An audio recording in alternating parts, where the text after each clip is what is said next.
Не могу не задать еще один вопрос, который касается тех, скажем, машин, которые выпускались в бытность ИТа молодым. Да?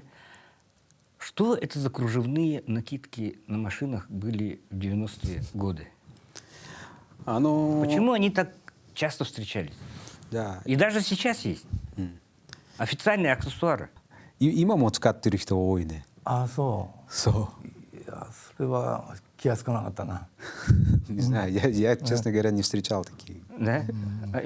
Я покажу потом в интернете официальный аксессуар Subaru 24 года, да, это кружевная накидка. すぐにね、子供がいたりなんかするとジュースこぼしたり、なんかいろんなことがあるから、そういう意味でカバーする人多いですよね。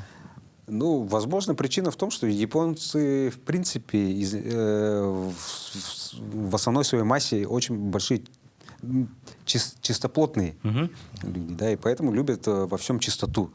И, возможно, вот наличие вот такого кружевного чехла как бы дает ощущение некоего комфорта, уютности.